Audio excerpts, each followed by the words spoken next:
तो एक सवाल तो दिमाग में काफी लोगों के आ ही जाता है, जो कि कमेंट सेक्शन की बात करें तो रोज ये कमेंट रहता ही रहता है कि सर एफआईएस इतना माल लगातार बेचते जा रहे हैं, ये एफआईएस के पास मतलब देखा गया तो टोटल कितना माल है इनके पास, टोटल होल्डिंग कितनी है इनकी।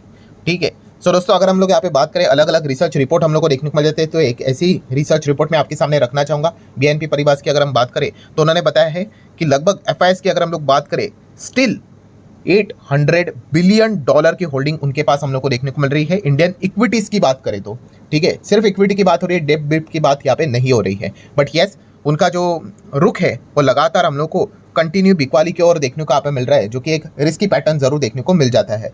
सो $800 बिलियन मतलब कितना, ठीक है, तो मोटा मोटी अगर मैं बोल दूं, ठीक है, तो आप चाहो तो बोल सकते हो 70 लाख करोड़ इतना अमाउंट एफआईएस के पास हम लोग को देखने को मिल जाता है। इतना पैसा उन्होंने लगा के रखा हुआ है। ऑब्वियसली आर्टिकल अगर आप चेक करोगे अलग अलग तो फिगर चेंज होता जाते हैं, बिकॉज ऑफ डॉलर रूपी का रिलेशन बदलता है। इन्वेस्टमेंट भी जहाँ पे उन्होंने करके रखी हुई है वो भी फ्लक्चुएट करती है, बट इर्द गिर्द आपको ऐसा ही देखने को मिलेगा, 70, 75, 80 लाख करोड़ ऐसा ही डेटा देखने को मिलेगा। 70 लाख करोड़ अगर आप पकड़कर चलोगे तो ठीक रहेगा।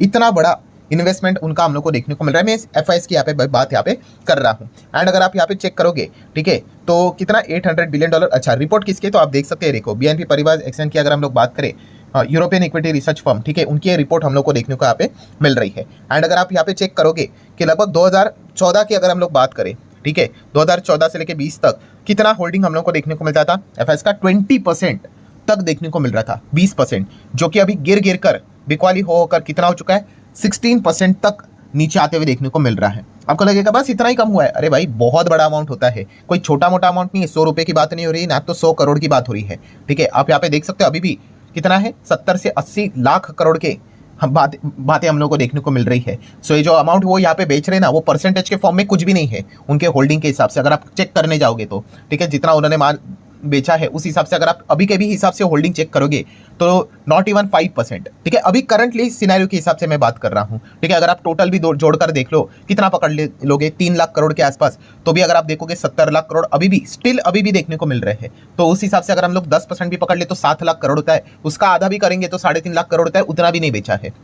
सो आप अंदाजा लगा सकते हो कि एफआईएस के पास कितनी तगड़ी होल्डिंग हम लोग को देखने को यहाँ पे मिल जाती है। एंड एफआईएस मतलब कौन दोस्तों, ऐसे तो बहुत सारे आपको नाम यहाँ पे पता होंगे अलग अलग। एफआईएस एफपीएस की बात करें, ठीक है, कैनेडियन पेंशन फंड देखने को मिल जाता है, देन उसी के साथ साथ ब्लैक रॉक देखने को यहाँ पे मिल जाता है, अबू धाबी इन्वेस्टमेंट फंड देखने को यहाँ पे मिल जाते हैं। ठीक है, बैंक ऑफ सिंगापुर जैसे हम लोग को फंड अलग अलग हम लोग को ऐसे प्लेयर्स देखने को मिल जाते हैं। ठीक है, उन्हीं को एफआईएस यहाँ पे कहते हैं। देन एक और सवाल काफी लोगों के दिमाग में ये देखने को मिल जाता है, तो फिर सर इसका डिफरेंस क्या है, फॉरेन डायरेक्ट इन्वेस्ट, एफडीआई की बात कर ले, एफपीआई की बात कर ले, एफआईएस की बात कर ले, क्या इसमें अंतर होता है? यस, डेफिनेटली अंतर होता है। चलो आप एफआईएस एफपीआईएस को भी एक बात के लिए सिमिलर वे में देख सकते हो। हाँ, एफडीआई की अगर हम लोग यहाँ पे बात करें, फॉरेन डायरेक्ट इन्वेस्टमेंट की बात करें, कंप्लीटली डिफरेंट होता है। एफडीआई की अगर बात करें, काफी ज्यादा लंबी अवधि के इन्वेस्टर होते हैं एंड सीरियस इन्वेस्टर होते हैं, और इनका जो फोकस होता है दोस्तों, वो मतलब लिटरली कंपनी के बिजनेस से रिलेटेड हम लोग को देखने को मिल जाता है। बिजनेस रिलेटेड मतलब ये मैनेजमेंट में भी अपने डिसीजन से रिलेटेड चीजों को इन्फ्लुएंस करते हुए देखने को मिल जाते हैं। इतना बड़ा स्टेक ये होल्ड करते हैं। ठीक है, वहीं पे एफआईएस एफपीएस की अगर हम लोग यहाँ पे बात करें, ठीक है, एफआईएस एफपीएस यहाँ पे हम लोग को क्या करते हुए देखने को मिल जाते हैं। ठीक है, आप देख सकते हैं एफआईएस एफपीएस में क्यों एक साथ बोल रहा हूँ, हम डेटा भी चेक करते हैं तो इनका नाम एक साथ ही देखने को मिल जाता है। इनका फोकस कोई कंपनी का कंट्रोलिंग स्टेक लेने के हिसाब से नहीं होता है, ना को मैनेजमेंट के हिसाब से होता है, इनको बस रिटर्न के हिसाब से, मतलब बोलते हैं ना ये म्यूचुअल फंड की तरह है। ठीक है, इनको बस रिटर्न निकालने से मतलब है, 100 की चीज खरीदने की, कैसे इसको 120 पे बेचने का, अच्छा 20% का रिटर्न, चलो काम खत्म, आगे बढ़ो। ठीक है, एफडीआई जो होते हैं, ठीक है, वो बहुत बड़ा विजन लेकर चलते, बहुत लंबी पारी खेलते हैं। ठीक है, तो एंड उसके ऊपर सरकार का तो और ज्यादा फोकस रहता है।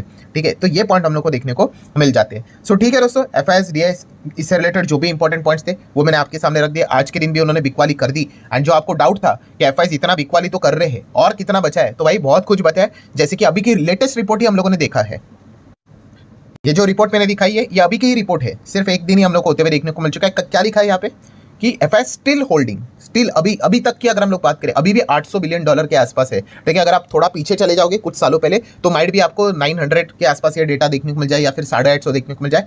ठीक है, उसमें वो बिकवाली चलती रहती है। तो अभी भी उनके पास $800 बिलियन का माल है, मतलब 70 लाख करोड़ का माल देखने को यहाँ पे मिल रहा है। सो जो लोग कह रहे थे यार ये बेच के खत्म हो जाएगा करके, सो करंट लेवल पे जो उन्होंने जितना माल बेचा है, जो उनके हिसाब से 3-4%, 5% के आसपास भी देखने को नहीं मिल रहा है। सो काफ़ी कुछ पैसा इनके पास बचा हुआ है। सो डेफिनेटली हमारा जो गिरता हुआ रुपी है वो जब तक स्टेबलाइज यहाँ पे नहीं होता है तब तक हम यहाँ पे कह सकते हैं कि एफआईएस का जो रुख देखने को मिल रहा है उसमें कोई बदलाव आएगा, इसके चांसेस तो काफ़ी कम देखने को यहाँ पे मिल रहे हैं। सो ठीक है दोस्तों, आशा करता हूँ वीडियो हेल्पफुल लगा होगा, आपका जो डाउट था वो भी क्लियर यहाँ पे हो चुका होगा। बट वीडियो क्लोज करने से पहले आपको जरूर डिस्क्लेमर देना चाहूंगा, सिर्फ इन्फॉर्मेशन पर्पज के लिए वीडियो था, ठीक है, कोई भी रिकमेंडेशन यहाँ पे होता नहीं है। मिलते हैं अगले वीडियो में, तब तक के लिए बाय बाय।